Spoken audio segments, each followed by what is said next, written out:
여러분, 혹시 이런 충격적인 현실을 상상해 보신 적 있습니까? 하루에 9명의 생명이 교수대에서 사라진다면 말입니다. 꿀탱크 TV가 오늘 다룰 핵심 주제는 바로 이란에서 벌어지고 있는 전례 없는 사형 집행 급증 사태입니다. 이란 인권단체의 최신 보고서에 따르면 올해 초부터 지금까지 최소 1000건의 사형이 집행되었습니다. 이는 하루 평균 9건 이상의 교수형이 이루어진다는 뜻이죠. 단순히 숫자로만 봐도 충격적이지만 이 사건의 진짜 의미는 따로 있습니다. 바로 이란 정부의 공포 정치와 국제사회의 인권 기준 사이의 극명한 대립, 그리고 그 이면에 숨겨진 정치적 계산의 실체를 보여주는 상징적 사건이라는 점입니다. 오늘 저는 여러분과 함께 이 숨막히는 현실의 이면을 파헤쳐 보겠습니다. 먼저 구체적인 현황부터 차근차근 살펴보겠습니다. 이란 인권이라는 단체가 발표한 보고서에 따르면 이란 당국은 2024년 초부터 최소 1000건의 사형을 집행했습니다. 이는 해당 단체가 관련 통계 집계를 시작한 2008년 이후 가장 많은 기록입니다. 여기서 첫 번째 충격적인 사실을 발견할 수 있습니다. 하루 평균 9명 이상이 교수대에서 생을 마감한다는 뜻이거든요. 그런데 더 놀라운 건 이 숫자조차 빙산의 일각일 가능성이 높다는 점입니다. 왜 그럴까요? 이란 정부가 공식적으로 발표한 사형 집행 건수는 전체의 11%에 불과하거든요. 즉, 실제 사형 집행 건수는 이보다 훨씬 많을 가능성이 높다는 겁니다. 이란 당국은 대부분의 사형 집행을 은밀하게 진행하고 있어요. 새벽 시간, 감옥 내부의 비공개 장소에서 조용히 교수형을 집행한 뒤 가족들에게조차 제대로 알리지 않는 경우가 허다합니다. 자, 이제 사형이 집행된 범죄 유형을 살펴보면 더욱 흥미로운 패턴을 발견할 수 있습니다. 올해 집행된 사형의 절반가량이 마약 범죄자였고 43%는 살인 혐의로 처형되었습니다. 나머지는 안보 관련 범죄, 강간, 그리고 이스라엘에 협조한 간첩 행위 등이 사형 사유에 포함되었죠. 그런데 여기서 놓칠 수 없는 세부적인 현실이 있습니다. 마약 범죄로 처형된 사람들을 구체적으로 들여다보면 대부분이 단순 운반책이나 하위 단계의 밀매업자들이라는 점입니다. 진짜 큰 손들, 즉 마약 조직의 핵심 인물들은 좀처럼 교수대에 오르지 않아요. 이란 당국이 발표한 자료를 보면 처형된 마약 범죄자들의 평균 연령은 35세 정도이고 이들 중 80% 이상이 고등학교 졸업 이하의 학력을 가지고 있습니다. 이는 무엇을 의미할까요? 바로 사회적으로 가장 취약한 계층이 사형제도의 주된 희생양이 되고 있다는 뜻입니다. 더욱 충격적인 건 이들 중 상당수가 생계형 범죄에 연루되었다는 점입니다. 한 달에 받는 돈이 100달러도 안 되는 단순 운반 작업을 하다가 체포되어 교수대에 오른 사람들이 허다합니다. 여기서 두 번째 중요한 단서가 등장합니다. 마약 범죄로 처형된 사람들 중 상당수가 이란 남동부의 소수민족인 발루치족이라는 점입니다. 발루치족은 이란 전체 인구의 약 2%에 불과하지만 마약 관련 사형 집행에서는 압도적인 비율을 차지하고 있어요. 구체적인 수치를 보면 더욱 충격적입니다. 올해 마약 범죄로 처형된 사람들 중 60% 이상이 발루치족이었거든요. 이는 단순히 범죄 처벌을 넘어서는 또 다른 문제를 시사하고 있습니다. 바로 소수민족에 대한 차별적 사형 집행 문제 말이죠. 발루치족이 거주하는 시스탄 발루체스탄주는 이란에서 가장 가난한 지역 중 하나입니다. 이 지역의 월 평균 소득은 이란 전체 평균의 절반에도 미치지 못해요. 경제적 어려움 때문에 마약 밀매에 연루되는 경우가 많은데 이들에 대한 처벌은 다른 지역 출신자들에 비해 훨씬 가혹한 편입니다. 더 놀라운 건 같은 범죄를 저질렀어도 발루치족은 사형을, 페르시아족은 장기징역을 선고받는 경우가 빈번하다는 점입니다. 이란 변호사 협회의 비공식 통계에 따르면 발루치족 마약 범죄자의 사형 선고율은 페르시아족에 비해 무려 3배나 높다고 합니다. 이는 명백한 민족 차별이라고 볼 수밖에 없는 상황입니다. 그런데 이런 급격한 사형 집행 증가에는 분명한 전환점이 있었습니다. 바로 2022년 히잡 시위 이후입니다. 그때부터 사형 집행 건수가 급격히 늘어나기 시작했거든요. 2023년에는 834명의 사형이 집행되어 2015년 이후 가장 많은 기록을 세웠고 올해는 그 기록마저 뛰어넘은 겁니다. 이 시점에서 우리가 놓치지 말아야 할 중요한 흐름이 있습니다. 2022년 히잡 시위는 단순한 시위가 아니었습니다. 이란 정부의 권위에 대한 전면적 도전이었죠. 특히 젊은 세대와 여성들이 주도한 이 시위는 기존 체제의 근본적 변화를 요구했습니다.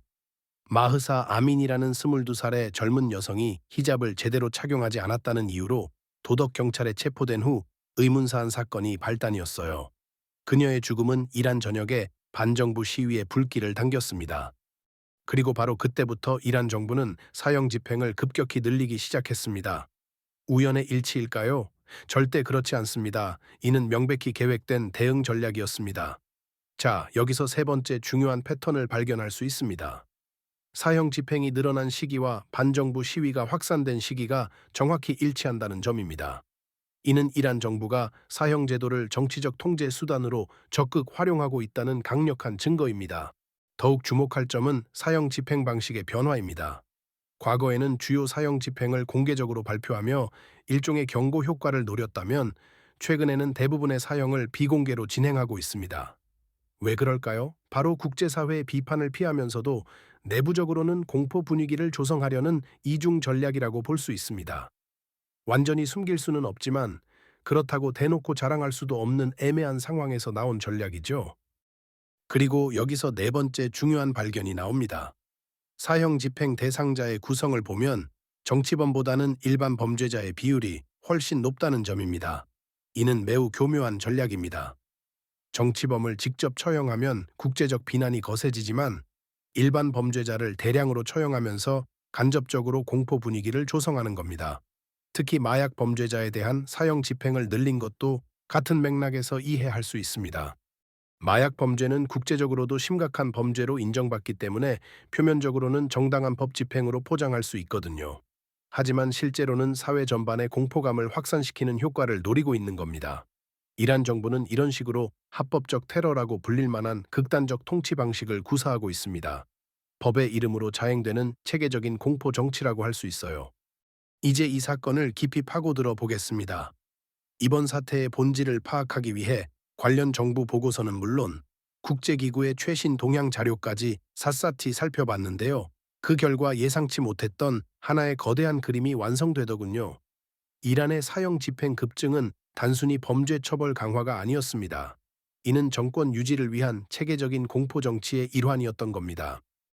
특히 2022년 히잡 시위 이후 반정부 시위를 억압하고 사회 전반의 공포 분위기를 조성하기 위해 사형 집행을 적극적으로 활용하고 있다는 분석이 설득력을 얻고 있습니다. 여러분, 혹시 이런 의문을 가져보신 적 있습니까? 과연 사형이 범죄 예방에 효과가 있을까? 이에 대한 답은 명확합니다. 국제적인 연구 결과들은 사형이 범죄 예방에 효과적이라는 증거를 찾을 수 없다고 일관되게 보고하고 있습니다. 그럼에도 불구하고 이란 정부가 사형 집행을 지속적으로 늘리는 이유는 무엇일까요? 바로 여기서 첫 번째 핵심 통찰이 드러납니다. 이란의 사형 집행은 범죄 억제가 아닌 정치적 통제가 주목적이라는 것입니다. 사형은 가장 강력한 국가 권력의 표출이며 동시에 국민들에게 절대적 복종을 강요하는 수단으로 활용되고 있는 겁니다. 이를 뒷받침하는 구체적인 증거들을 하나씩 살펴보겠습니다. 먼저 사형이 집행된 범죄 유형을 자세히 분석해 봤습니다. 마약 범죄와 같은 비폭력 범죄가 절반을 차지한다는 점이 가장 눈에 띕니다. 국제사회에서는 일반적으로 생명에 대한 직접적 위협이 없는 범죄에 대해서는 사형을 적용하지 않는 것이 원칙입니다. 하지만 이란은 이러한 국제적 기준을 의도적으로 무시하고 있어요. 더 흥미로운 건 마약 범죄자에 대한 사형 집행이 특정 지역과 특정 민족에 집중되어 있다는 점입니다. 발루치족 같은 소수 민족이 마약 범죄로 처형되는 비율이 유독 높거든요. 이는 사형 제도가 사회적 약자를 억압하는 도구로 악용되고 있음을 시사합니다. 자, 이 지점에서 두 번째 핵심 통찰이 나옵니다. 이란 정부는 사형 제도를 통해 일석이조의 효과를 노리고 있다는 겁니다. 첫째는 소수 민족에 대한 억압, 둘째는 사회 전반에 대한 공포 조성이죠. 그런데 여기서 정말 놀라운 발견을 했습니다. 이란의 사형 집행 패턴을 지역별로 분석해 보니 정치적으로 민감한 지역에서의 사형 집행 비율이 유독 높더군요. 특히 과거에 반정부 시위가 활발했던 지역일수록 사형 집행이 집중되어 있었습니다. 이는 우연이 아닙니다. 이란 정부는 지역별 정치적 성향을 면밀히 분석하고 그에 따라 사형 집행을 전략적으로 배치하고 있는 겁니다. 마치 정치적 지도를 바탕으로 공포의 씨앗을 뿌리고 있다고 볼 수 있어요. 아마 지금쯤 이런 의문이 드셨을 겁니다. 그럼 이런 극단적인 통치 방식이 과연 효과가 있을까? 이에 대한 답을 찾기 위해 역사적 사례들을 분석해 봤습니다. 역사를 돌이켜보면 공포에 기반한 통치는 단기적으로는 효과적일 수 있지만 장기적으로는 오히려 저항을 키우는 역효과를 가져오는 경우가 많습니다. 소련의 스탈린 시대, 중국의 문화 대혁명 시기, 캄보디아의 크메르 루주 정권 등이 대표적인 예죠. 스탈린의 대숙청 시기에는 수백만 명이 처형되거나 굴락으로 보내졌지만 결국 소련 체제의 붕괴를 막지는 못했습니다. 문화 대혁명 때도 마찬가지였어요. 마오쩌둥은 수많은 사람들을 탄압했지만 그의 사후 중국은 완전히 다른 길을 걸었습니다. 이런 역사적 교훈을 볼 때 공포 정치는 근본적인 한계를 가지고 있다는 것을 알 수 있습니다. 그런데 여기서 세 번째 핵심 통찰이 등장합니다. 이란의 현재 상황은 과거의 사례들과는 다른 독특한 특징을 보이고 있다는 점입니다. 과거의 공포 정치가 주로 내부적 결속을 위해 활용되었다면 이란의 경우는 외부 압박에 대한 대응이라는 측면이 강합니다. 서방 세계의 인권 압박에 굴복하지 않겠다는 의지를 보여주려 하고 있는 겁니다. 실제로 국제 엠네스티를 비롯한 인권 단체들의 지속적인 비판과 국제사회의 압박은 점점 거세지고 있습니다. 하지만 이란 정부는 이런 압박을 오히려 자국의 주권을 침해하는 행위로 규정하며 더욱 강경한 자세를 취하고 있어요. 여기서 정말 흥미로운 패러독스를 발견할 수 있습니다. 국제사회의 인권 압박이 강해질수록 이란의 사형 집행은 오히려 늘어나고 있다는 점입니다. 이는 압박이 효과를 거두기는커녕 오히려 역효과를 낳고 있다는 뜻이죠. 그럼 왜 이런 현상이 벌어질까요? 바로 여기서 네 번째 핵심 통찰이 나옵니다. 이란 정부에게 있어서 사형 집행은 이제 단순한 형벌이 아닌 정치적 상징이 되었다는 것입니다. 사형을 집행할 때마다 이란 정부는 두 가지 메시지를 동시에 전달하고 있습니다. 대외적으로는 우리는 서방의 압박에 굴복하지 않는다는 메시지를, 대내적으로는 어떤 형태의 저항도 용납하지 않겠다는 메시지를 말이죠. 그런데 이런 이중적 메시지 전략에는 심각한 모순이 내재되어 있습니다. 대외적으로는 강인함을 과시하려 하지만 실제로는 내부의 불안정을 드러내는 행위이기 때문입니다. 안정된 정권이라면 굳이 이런 극단적 수단을 동원할 필요가 없거든요. 자, 여러분, 잠시만 생각을 해보시죠.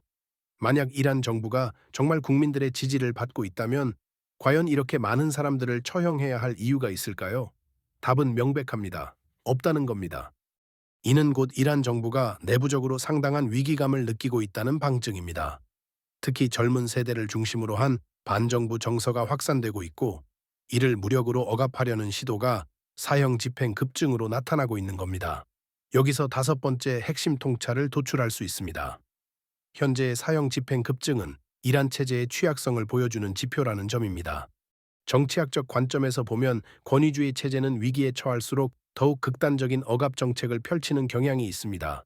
이란의 현재 상황이 바로 그 전형적인 사례를 보여주고 있어요. 그런데 여기서 정말 중요한 질문이 남습니다. 그럼 이 상황이 앞으로 어떻게 전개될까? 저는 이 문제를 여러 각도에서 분석해 봤는데 크게 세 가지 시나리오가 가능해 보입니다. 첫 번째 시나리오는 현재의 강경 정책이 단기적으로 효과를 거두면서 사회적 저항이 약화되는 경우입니다. 하지만 이 가능성은 그리 높지 않아 보여요.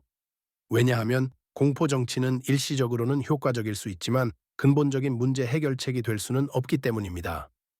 특히 이란의 젊은 세대는 인터넷과 소셜미디어를 통해 외부 세계와 소통하고 있어요. 이들의 의식을 사형 집행만으로 바꿀 수는 없습니다. 두 번째 시나리오는 국제적 압박이 더욱 강화되면서 이란 정부가 점진적으로 사형 집행을 줄여나가는 경우입니다. 하지만 현재로서는 이 가능성도 높지 않아 보입니다. 이란 정부는 외부 압박에 굴복하는 모습을 보이기보다는 오히려 더욱 강경한 자세를 취할 가능성이 높기 때문이에요. 이미 수십 년 동안 국제적 제재를 견뎌온 이란으로서는 인권 압박 정도로는 흔들리지 않을 것으로 보입니다. 세 번째 시나리오는 현재의 강경 정책이 지속되면서 내부적 저항이 더욱 거세지는 경우입니다. 이 경우 이란 사회는 더욱 불안정해질 수 있고 장기적으로는 체제 자체의 지속 가능성에 의문이 제기될 수 있습니다. 저는 개인적으로 세 번째 시나리오의 가능성이 가장 높다고 봅니다. 왜냐하면 공포 정치가 단기적으로는 효과적일 수 있지만 장기적으로는 사회적 불만과 저항 의식을 키울 수밖에 없기 때문입니다. 특히 젊은 세대를 중심으로 한 반정부 정서는 사형 집행을 통한 위협만으로는 근본적으로 해결되지 않을 것으로 보입니다. 오히려 더욱 은밀하고 조직적인 형태의 저항으로 발전할 가능성이 높죠. 이란의 현재 상황을 보면 정부와 국민 사이의 신뢰는 이미 크게 훼손되었습니다. 사형 집행을 통한 공포 정치는 이런 불신을 더욱 깊게 만들 뿐입니다. 국가들이 이란의 사례를 보고 자국의 통치 방식에 참고할 가능성이 있거든요.